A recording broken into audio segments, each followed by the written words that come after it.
Welcome back to Cinema d'Amore. I'm your host, Justin Morgan, and I'm here with Chuck. And we are a movie-based podcast, occasionally television. And we usually do themes. This year we're switching it up. We're doing basically a loose connectivity between each and every single film. Since I'm starting, I'm going to go off of what we did last, which was Tokyo Godfathers.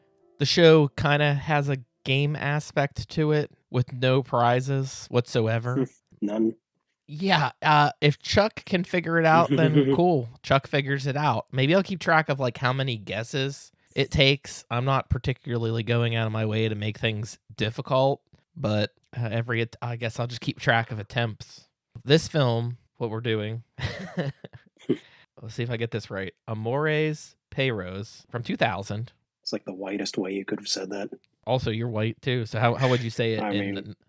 Amores, perros. So you just rolled your R's a little bit. You got to roll those R's. Also, you did hit it with the perros. Perros. Alejandro González Iñárritu. How do you say that? I mean, that was better. Okay. That's closer, I feel like. He directed, he edited this, probably produced it. Probably. We know just did him. Everything. He's a 2-time Academy Award-winning director for Birdman and The Revenant, but 14 years earlier, depending on which of those two movies I just mentioned, we're back to Amores Perros. I'm gonna butcher a lot of things, but I think that was closer than what I would expect. At least I tried. I tried listening to how it was said, and like that name is. That is a hard name to say. I haven't seen this movie before. This is a first for me. It's part of like kind of a loose trilogy with 21 Grams I also haven't seen, and Babel, which I have seen, which is kind of fun because that stars Brad Pitt, right? Yes. And Brad Pitt is kind of in this movie. Somewhat. He has a cameo for being in a magazine that one of the characters looks at. Yeah. Maybe that was his way of being like, I want to work with Brad Pitt so bad. Maybe if I put him in my movie in the background, he'll hear about it. He got a credit for this movie. They had to like pay him to be in this movie, probably. I mean, probably had to get it somewhere authorized. So, Amores Perros means what, Chuck? I did have to look that up. I know Perros is dog. It was like weird the way it was. I think it's like based off of a phrase, and it's like a dog's love or something like that is what it's supposed to be. It's supposed to kind of work out to that. The subtitle said "loves a bitch." That's what they said was like the alternate title for the movie, or how it was like referred to in some other countries, I think. Yeah, this movie has a theme of dogs. Dogs is a very heavy motif. I guess it's really more of a motif than a theme. Oh, yeah. There's so many dogs in this, and the dogs are always mirroring the stories. It's one giant story that more or less is linear. I mean, we do jump into some things out of order, but for the most part, it is happening in order. And it's 3 sets of characters that it follows around. The only one that I recognize really is, I don't know how I can butcher more names. Gail Marcia Bernal. I've seen him in a ton of things. The main, I guess, the character of like the homeless guy, he's been in a few things that I've seen. It said he was in Die Another Day, and I'm like, I don't really remember what character he would be in that probably movie. He probably played a hitman in that movie or something, or an assassin. I hope he was just like a receptionist, a scientist. Do you want to make a guess at what the connection is from Tokyo Godfathers now? I mean, I felt like there was a lot that could be in there. The number 3, there's 3 stories, and there's 3 characters. I mean, I even tried to, was thinking about, it connects back in some ways to 3 Godfathers as well. There's a bank robbery in both films.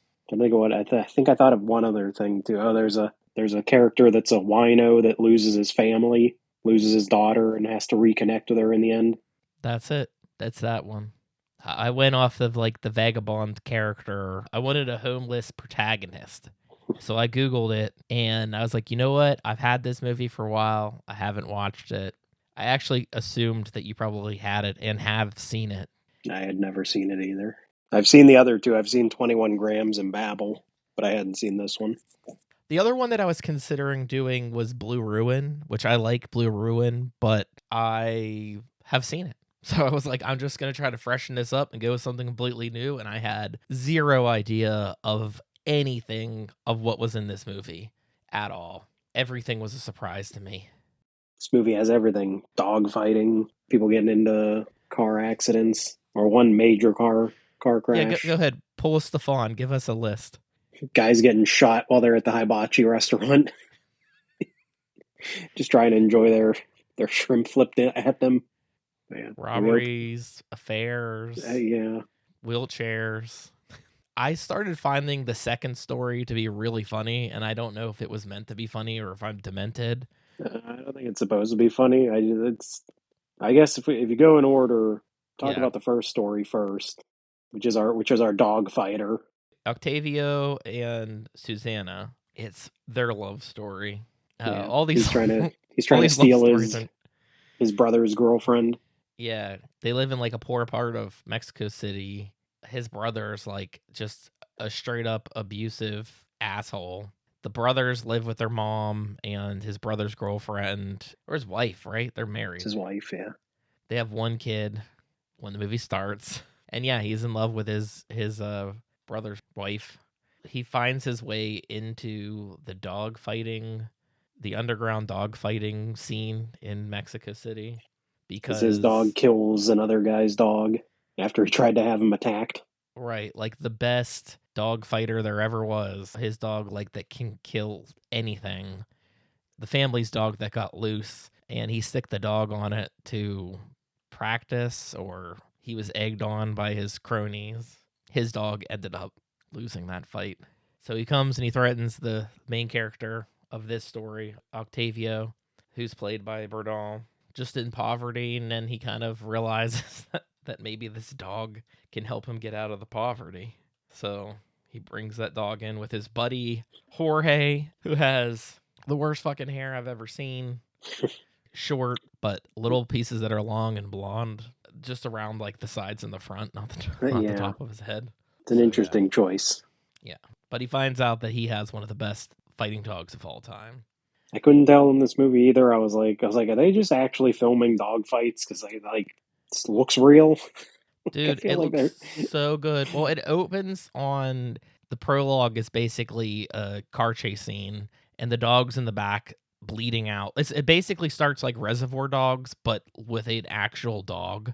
They're like rushing to, I don't know where in that scene. I'm assuming like some sort of hospital or vet. Like, I have no idea where they were going in that moment, but they're being chased after and shot after, and it ends in the car accident. So, we jump into the past where we pick up this first story, and I immediately looked up to be like, do they actually have like dead dogs, or like how do these dogs look so realistic? They said that they were all live dogs. No dog got hurt. They just sedated all the dogs. Through the editing is how they hid the fact that the dogs are playing and not fighting. I guess they like did some trick with like fishnet or something to like wire their mouths shut so they actually aren't biting each other when they're fighting.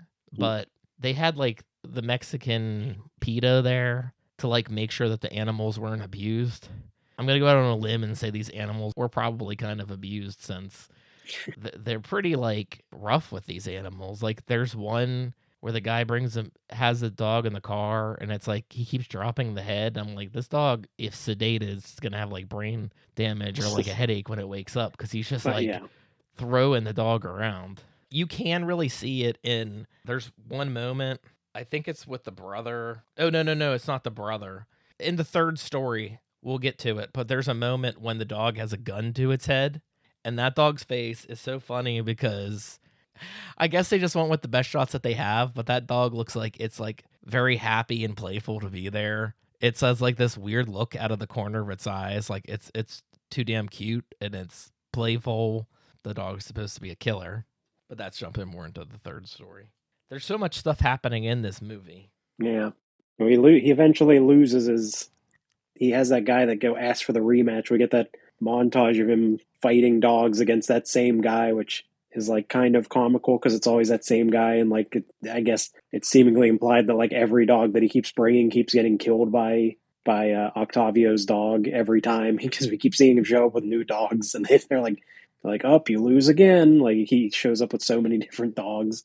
And they say they had 15 fights together before the last fight, so presumably he's had 15 different dogs that he's tried to have fight this dog, and they keep killing every single one of his dogs every time. Yeah, and they're setting up a private match between the two guys, and I was like, we know where this is going. We know that the dog's gonna get hurt, and they're gonna be in some sort of chase. So I thought Yeah. it was gonna be more so to draw them in and injure the dog, but it did end up being for a legitimate fight. But the story basically is the guy's just trying to get as much money as he can to impress his brother's girlfriend and steal her away so they can run away to Juarez and maybe have a produce Open a store or store. something. Such a very specific idea. Yeah, we see scenes of like his brother works at a grocery store and he robs places, and he keeps talking about how he wants to rob this huge bank.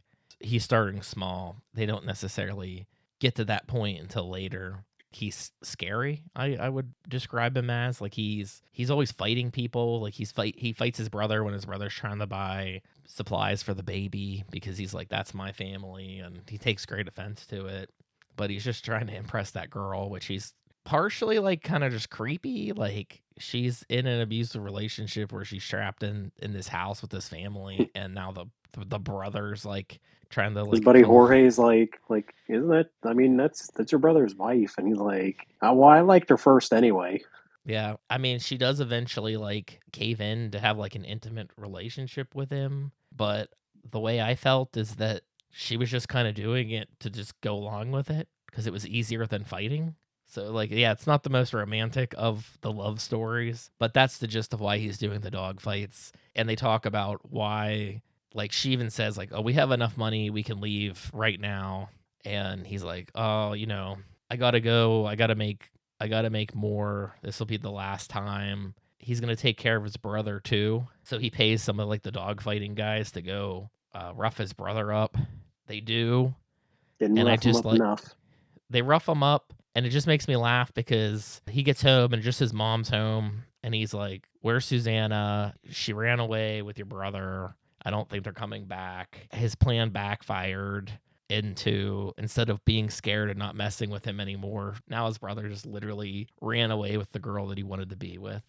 And then he gets into his car accident, and then we just don't know what's going on with him for a while, like whether he dies in that car accident. Once we get to the second story, Well, when they get to that final dog fight, he wins the dog fight, but then the other guy shoots his dog. So this is how his dog gets injured. but then he stabs that guy. And then he goes out to the car, grabs a knife, stabs the guy. It looks like it's just his like cronies that follow them. So I don't know if the guy survives his knife wound. I don't remember if we see him again. Occasionally we see stuff that's not at the, in the present time, but for the most part it does happen in that order. The other characters that we briefly see is the vagabond homeless guy with all the dogs. He's just surrounded by several dogs all the time. The guy, before he fights Octavia's dog, is gonna sick his dog on the homeless man's pack, but the homeless man comes out with his machete, which I don't necessarily know why he has it, but it does. It comes back into play to like save some people after the car accident that happens. He's got to have a machete because he's homeless. He's homeless. He's also like assassinating people. Don't jump ahead, man. You don't try to. You're trying to avoid the second story because it's the worst of the movie. I know. No. He does in the first story shoot that guy. Yeah, towards the end, they do go back and they explain, like they show more of it. But the hibachi scene where he shoots the guy and then the blood's like frying on the stovetop, like that's pretty early on. He sees that this person's dead. He goes to their funeral. And you pick up pretty easily that that's his ex-wife, and the girl that he's watching is his daughter. And then we have one more story that's like hinted at a little bit in the beginning here, which is the guy that is like rich. I'm not necessarily sure what he does, but he's a family man in like I a don't very even think rich he's house. rich. Well, he seems rich for like what like it made me think I mean, he's not of homeless. well, it made me think of Roma. Their house was considered like the fancy house. And I felt like he had like a nice fancy house with lots of things in it. He's having like some sort of affair. That's all like you really know until it gets into the second story, which is his story, which is him and the supermodel that he he leaves his family for. And I did not hate the second story at all. I just thought it was funny because It's so bad. this model, or I think she's not like an actress or something. She's just a model. I think she's just a model. She gets all these like endorsements and stuff for her beauty, and then she more or less gets once she gets in this car accident, she's considered ugly. So like she loses all her endorsements, and then like there's signs that her husband doesn't like her, or not her husband, but the boyfriend doesn't like her anymore. Like he left his family for her. He took like a personal snapshot of her and put it on a billboard. It made her uncomfortable at first, That wasn't but his now billboard. That was just her billboard. I think it was just weird because he bought an apartment like right next to it. she said something about that photo being a private photo that like he had or he took. So That's an ad campaign. yeah, he gave it up. I don't know how he did it. He gave it up or something. But the I giant, think you misinterpreted that. well, he said he took the picture but I don't know. Maybe I did. That's because he's in misinterpret it. ads. He does the magazine. He's an ad man. Yeah. She's not even like really disfigured, but like as she's in this wheelchair, it's like haunting her from across the street because like she loses all these deals. They're like, you're not hot anymore. We don't want you. Her dog that somehow Richie, that's the only name I can think, Richie. There's just this weird part in the story where like they get this when he shows off this apartment, she like breaks the floor with her foot, and it's like, oh, we'll just have to repair that hole. But then Richie goes down into the hole in the floor. You think he's dead, but then they keep thinking that they're hearing the dogs, and they're finding all these rats and shit that are under the floor. It just sort of like escalates there and becomes kind of like reminds me of like The Conversation or something, where they keep thinking they're hearing Richie and they're tearing up the floor. Like there's a part where he's like, we'll just put some chocolate on this plate in his bowl or whatever, and he'll come to it. I'm like, I thought that like the chocolate was going to end up killing the dog or something like that, or attracting the rats, and it never did. I thought that she was going to fall through the floor at some point in her gigantic wheelchair. What made the story so terrible for you? It's just not interesting. I don't. I found It's it not funny. interesting. It connects the least to the first and third stories. Connect a lot, and then this story doesn't connect to anything. It feels like too much. It feels like it's there just because he wanted to have 3 of everything, and he couldn't figure out how to get a third story that was good, so he just put this in there. I don't know if that's the case, but he did say that in Mexico during this time, the film scene was not good, and most anybody that made a movie only made one movie. They were lucky if they made 2. So he said, this is Alejandro Iñárritu. He said that I basically put everything into that first movie because I never thought that I was going to be able to make another movie after that movie. He also was talked about how he would have never shot it that way or had like so much action and shit going on because it took him like 8 months to edit the movie after the fact.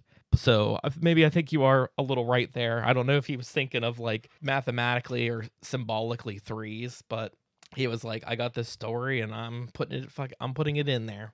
I got 3 stories. I'm putting them in the one movie. Yeah, so it makes this movie is long for a first time film. Like most of the first time directors, it's like a 90-minute movie. This is 2.5 hours. Yeah, And you definitely could have cut that middle story out and not lost any quality of the movie. What's crazy to me too is the cinematographer Rodrigo Prieto, probably butchering that too. He has done so many fucking movies, and I thought that the cinematography in this looked awful at times. Like it's a handheld camera almost entirely. Like I can't think of it never being, But when they're doing like chase scenes and stuff, like there's moments where like you could tell the camera person like fucking fell over, and they just keep the shot in the movie. Like you could tell that they like ran into the fucking wall. But I felt like the editing was good enough to kind of like save grace and put this back together. But this director of photography, he ended up doing like the last several movies with Martin Scorsese. He did Wolf of Wall Street, Killers of the Flower Moon, The Irishman, Silence. And then he did, I wrote down everything because like some things are pretty fucking funny in here. He did We Bought a Zoo. So I'm sure that you were excited about that. He did Brokeback Mountain. He did Taylor Swift featuring Post Malone, Fortnite. He did a couple Taylor Swifts, but he did the Nespresso commercial with George Clooney, Argo, Barbie, if I didn't say that, Passengers, 8 Mile, 25th Hour, 21 Grams, Babel, and Beautiful. He's like made such really great looking films, so I have no idea necessarily what's going on with this one where they are just like running into like I don't know where they're like it's just so energetic and natural that we're just gonna keep it and go with it. I have no idea. I was trying to see how these people all like teamed up and instantly recognized the conductor, butcher his name too, Gustavo Santaolalla. I know I'm not saying that right. No R's to roll, so maybe I said that a little bit better. But yeah, I know him from The Last of Us, but he would have got his start with this movie, and they did like a lot of the same things. Babel, 21 Grams. They did Motorcycle Diaries, and I don't know. Now he does weird TV shit. He did Last of Us TV show also, but he did like the theme song to Making a Murderer. Yeah. The only thing I could think the second story is just so weird because that is also the story I feel like where everyone just seems dumb, just more than any of the other stories. Like the husband that leaves his wife seems dumb, like like he's trying to have this affair, but he's like not even good at hiding it. Seems like his wife is on to him when they get the weird calls with no one answering the phone. The model's dumb that like she thinks like the guy's just going to leave his wife and everything's going to work out. The dog's dumb for jumping into a hole in the floor. They're dumb for not fixing the giant hole in the floor. It's there and they just don't do anything about it. They just presumably have been walking around that giant hole in the floor when it happened. When he tears up the floor at the end and then she comes back in her other wheelchair, the motorized wheelchair, and there's still just a bunch of holes in the floor, and I'm just like, that dog's just going to jump right back into one of those holes. Mm-hmm. Or like how she has to wheel around them. Like I was expecting her wheel to fall into one of them. The doctor's dumb. That she's like, man, my leg's really bad. And he's like, I guess it's fine. And then at the end is like, we definitely should have done something sooner. I'm going to have to take the leg. And I'm like, what? It seemed like it was infected the last time she was here. Like, what were you doing? Yeah, sorry, man. It had gangrene. Yeah, I guess I didn't notice that last time. I had to amputate the whole leg. Yeah, I missed that somehow. Even though she was just here a week ago and I was looking at it and definitely seemed infected. I don't know what it was because like the ad guy seemed like he would spare no expense on her, but I'm like, but then he's always like a scam doctor or something? Because exactly like you said, it's like, you know, if you give enough money, I can do it. But then, like you said, he can't do it. Yeah. Well, he says he doesn't have any money, presumably, I guess, because his wife's like taking all of his money or something. Because that's why he keeps saying, like, I don't have money to fix the floor. I don't have money to do this. Yeah, I think he was banking on that model money. Yeah. And then as soon as she's not making money being a model, it's like, oh my God, I have to do things. Yeah. But then it turned it around, so maybe it was a good idea that he put it in the middle. I was high when I watched this movie, and that might be partially why I thought the second part was hilarious.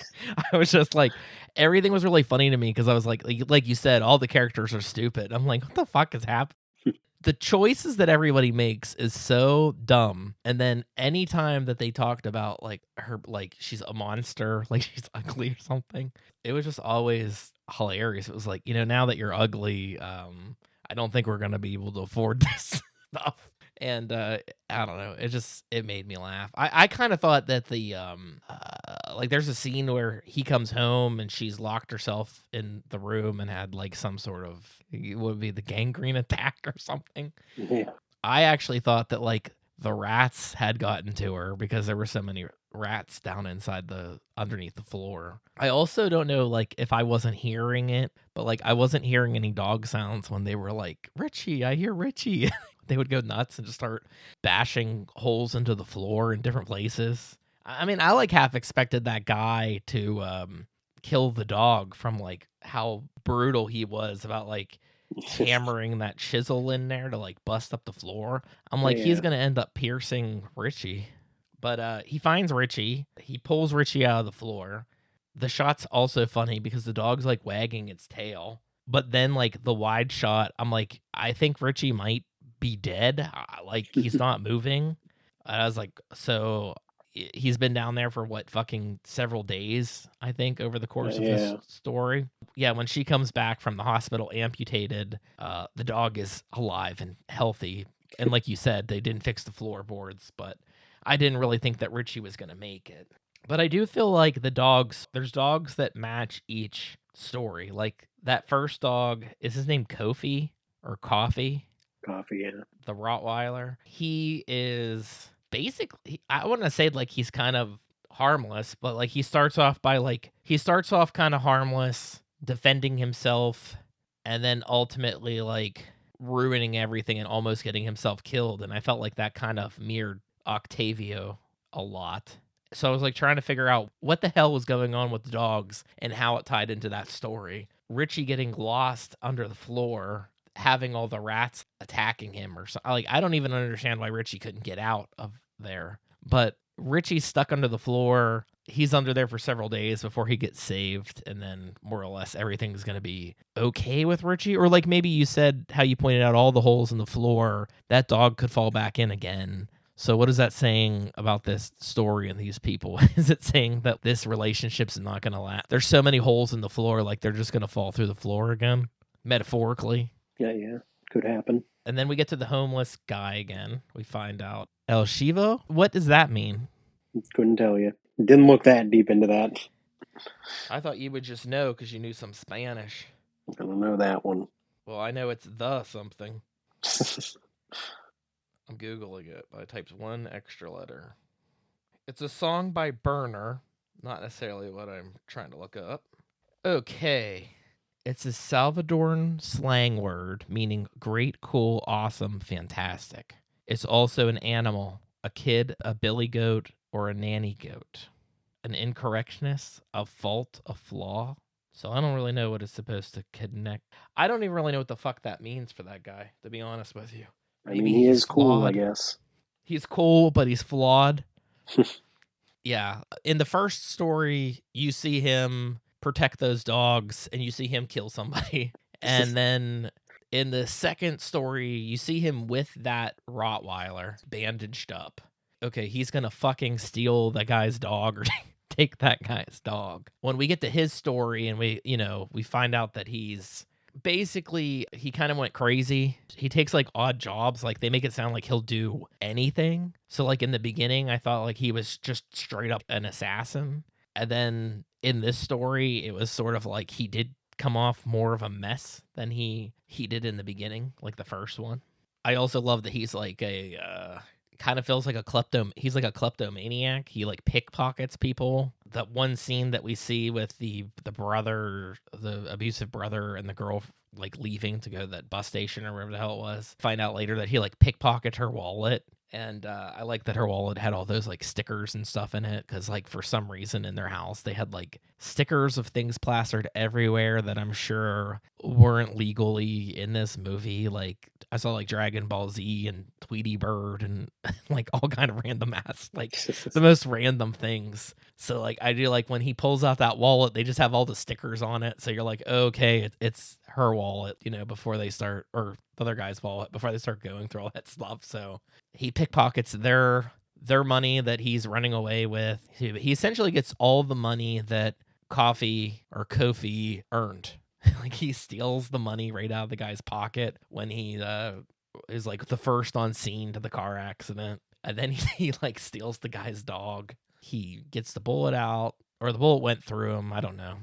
He didn't take the bullet out, but he heals the dog, raises the dog, And then one day the dog kills all of his other dogs, which, I mean, you could tell. You could tell that's where it was going to go. And I'm like, oh, God. Where he's like, the dog's all bloody. Where are you wounded? You're not wounded anywhere. Yeah. I'm like, fucking What could have happened? murdered all. Yeah, he murdered all. He murdered all those dogs. And he goes in, and then, that's when he has the gun, and you think he's going to shoot the dog. And that's the scene where, I thought the dog looked, hilariously cute. The dog's expressions for when the gun's in its face are they're the least well matched scenes for everything else of the dog fights looking so realistic. Where I was in the same boat with you earlier, Chuck. I thought, yeah, are they really fighting? Are they really fighting these dogs? And they say no, and Mexican PETA says no. You're just gonna have to trust Mexican PETA. We're just gonna have to trust Mexican PETA. There's really nothing more that we can do. He's trying to track down his daughter, who's, I guess, works with this guy that he's been paid to kill. Mm-hmm. He sees them together at the place. It's I don't know if it's just coincidence that he gets paid to kill this guy, and then his daughter's also there. Yeah, I mean, I think that's maybe the bad thing for this being a first-time view for both of us. I almost feel like this movie benefits from going back and knowing how everything's connecting and where they're going. Yeah. Because when they're following some of the characters around, we know they get in a car accident, so I'm assuming the second car was going to be another character that we were already introduced to, which was true, but we didn't necessarily know who or how everybody was going to come together. But I think that's how that's kind of how Babel ended up working. It was a bunch of smaller stories that connected together. Yeah. I didn't look shit up, so I don't really know how to interpret. Maybe there's probably better interpretations for these dogs. The guy that has many, many dogs, all strays, tries to help these dogs, ends up getting all the dogs pretty much killed for misjudging one of them, I guess is what you would say. So is there a misjudgment for him where he fucks up and gets everybody killed? Like I said, I think his story, Octavio and Susanna have the more interesting stories, which we only get a little bit of Octavio in this one. We see that he did survive the car crash, and his brother gets killed in a bank robbery by the cops, one of them that pays off the assassin that does jobs for him every once in a while. And then at the funeral, he's still come on, when are we running away? She's I don't think this is the right time to be talking about something like that. He's just this is the best time to talk about something like that. We can still leave. I still have some money. We can run off. And she doesn't go with him to the bus station. So presumably she goes off on her own, and we know that the brother gets killed. Yeah. He does finally do the bank robbery, and he gets shot by somebody. His buddy survived. That didn't work out too well.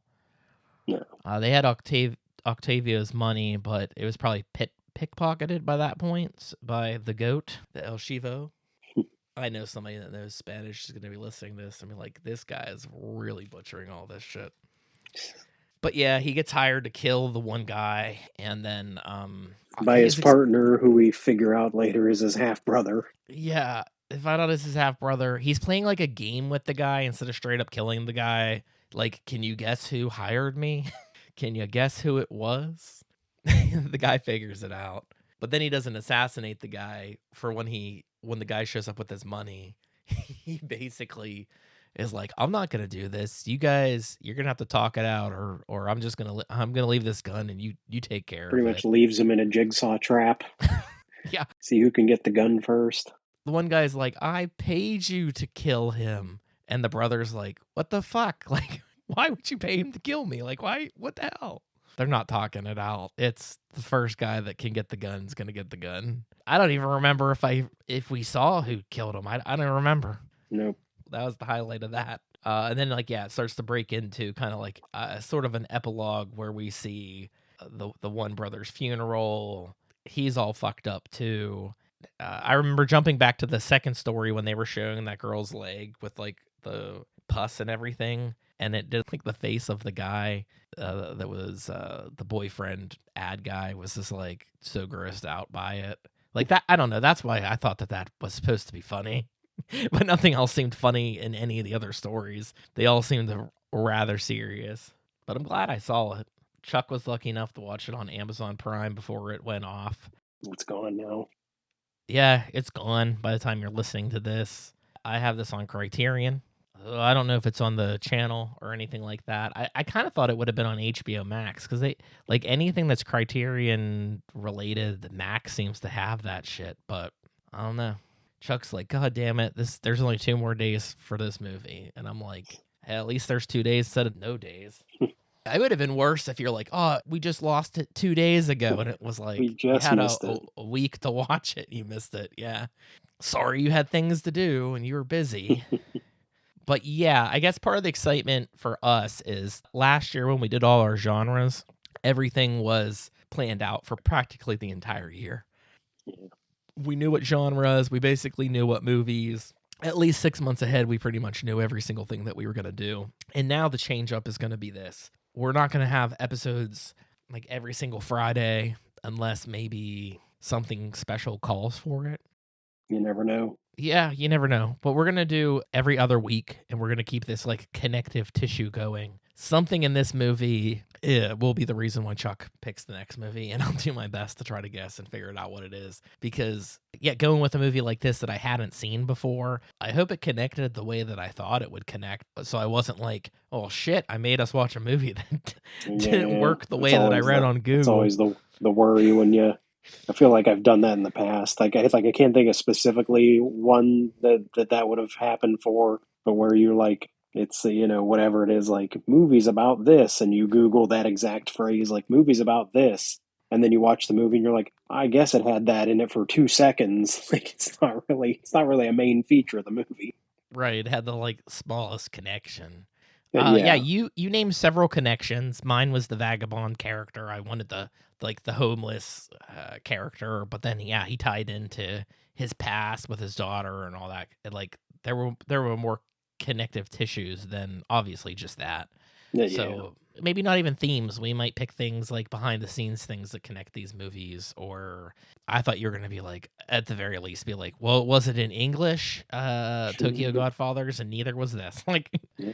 Foreign movies would have worked. Make up some very loose connection. Yeah.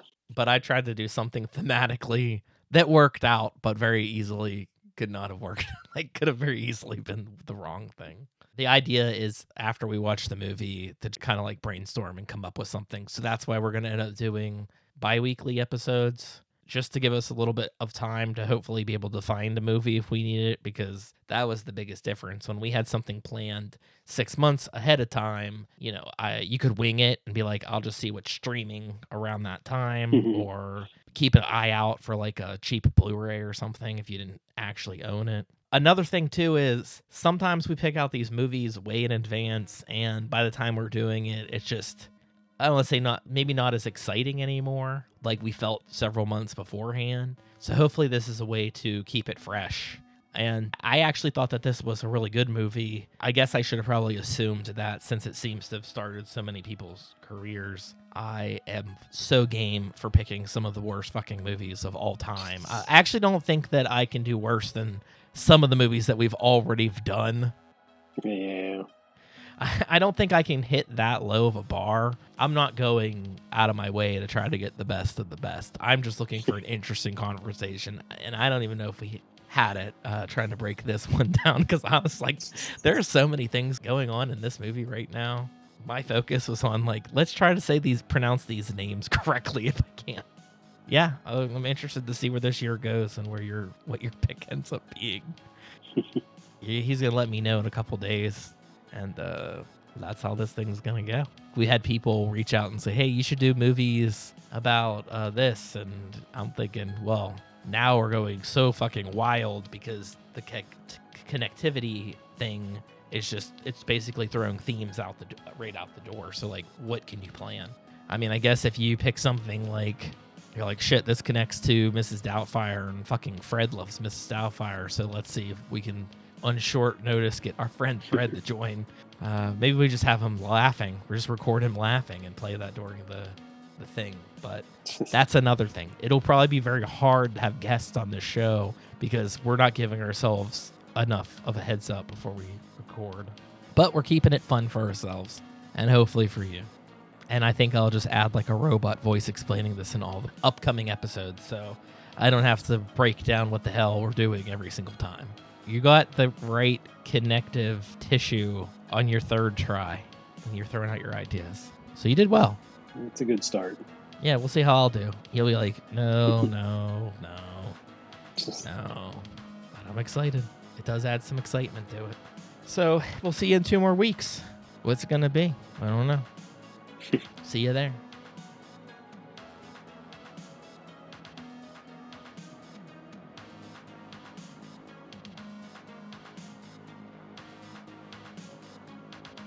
We are Cinema d'Amore. Follow us on Facebook and Twitter to stay up to date with news and information on upcoming episodes. Find us on Apple Podcasts, Google Podcasts, Podbean, Spotify, Amazon Music, Audible, Pandora, Alexa, or iHeartRadio. It would be greatly appreciated if you subscribe to our podcast on your platform of choice. We also appreciate feedback, so rate us, review us, and let us know what you think. And above all else, thank you for listening.